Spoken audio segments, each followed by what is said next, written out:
Hello, Control Alt listeners. Welcome to another exciting episode of Control Alt Listen.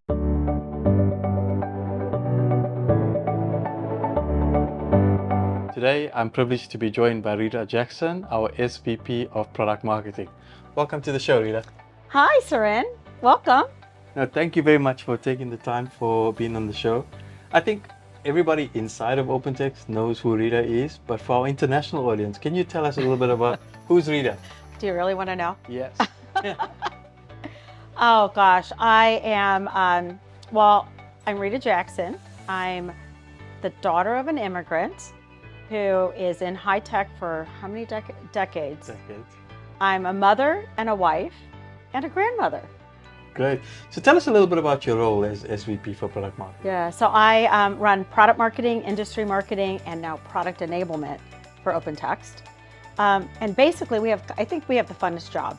We get to take the things we develop, so the products, figure out what the value is, communicate that, so we're basically storytellers, communicate the value of that to the customers via our sales teams and via people like you. Oh, thank you. So, being in the industry for a long time, can you give us a little bit of insight into how product marketing has evolved over the years? Absolutely. Well, I've been doing this for quite a while. And to be honest, product marketing has been, I think in the last 10 to 12 years, a term that everybody has used. But before that, it was product planning, market managers, product management in a case, because a lot of times it started out as part of product management. And one of the beautiful things about product marketing is depending on the evolution of the company and the maturity of the product. It starts out in product and engineering, within product management. It evolves and it goes to the CMO.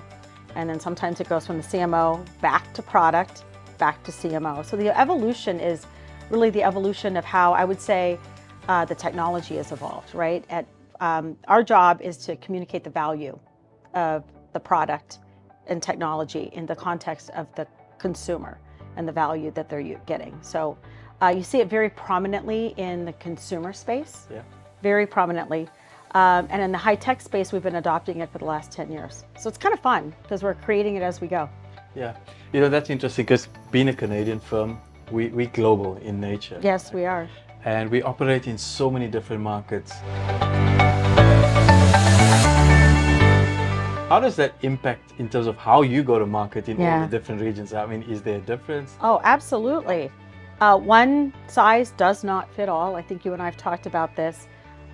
Since we are Canadian based, but we're also English speaking. Yes. So what happens is every country, every geography, I would even say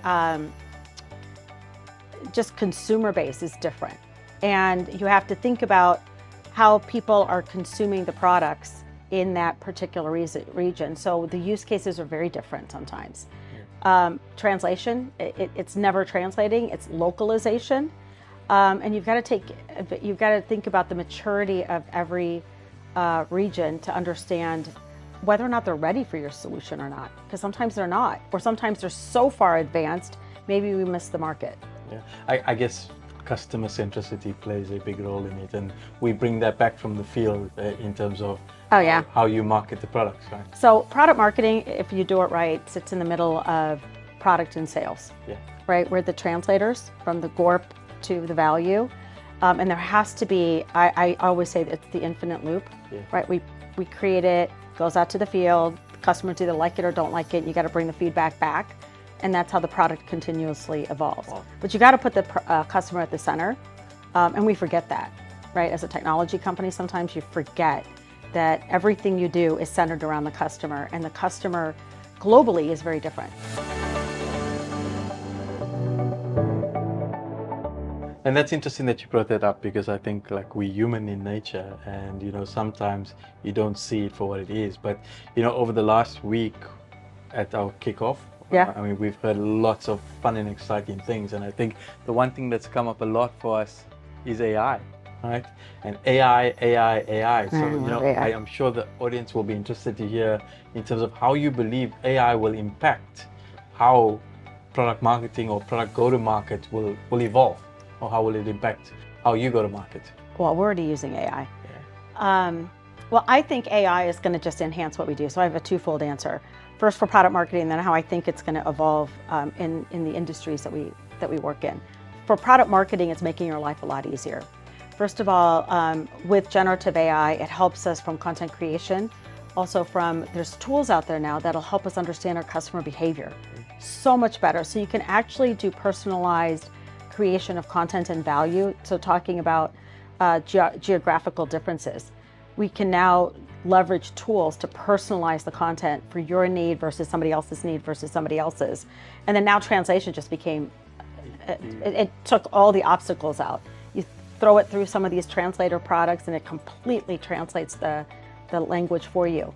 So it localizes it, which I think is really important, so that I always tell people that you have to create your messaging and your positioning and meet the customer where they are. And that's not where we are, it's where they are. And we forget that, right? Especially at a global company like this that speaks English as a first language most of the time.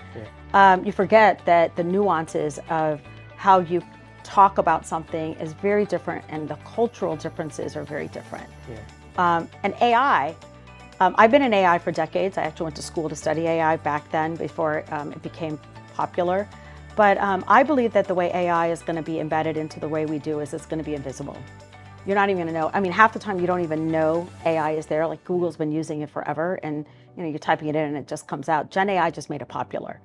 And the best AI is going to be when it's embedded in the existing workflow. So it's not like it's creating something. It's never going to take away your job.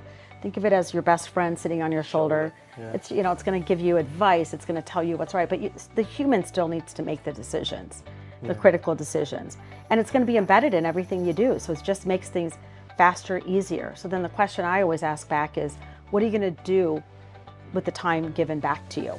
What new skills is going to happen? Because technology constantly brings new things to life, right? Like AI generated all these new jobs. Data scientists are like the most popular jobs right now, but 5 to 10 years ago, it wasn't. So now what's going to happen? And I think that's the beautiful thing about what AI is going to do. Yeah, I was reading the other day and I read something really interesting. It was an article that was talking about, will AI replace humans? And the end of the article said, AI won't replace humans. AI will replace humans who don't embrace it. Exactly. It is. It's true.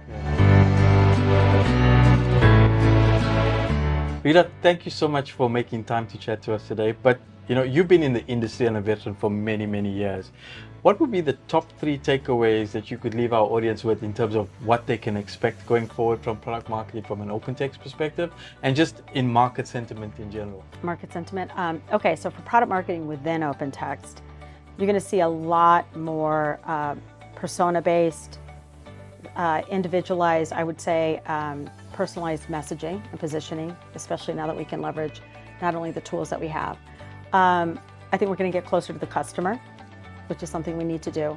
And overall, technology-wise, I think that AI is truly going to revolutionize the way we do business. I do. I think every single thing in every aspect of our life is going to change. Okay. Well, Rita, thank you so much for taking the time to join us on the show. I really appreciate your time. Thank you. It was awesome. Yeah, great.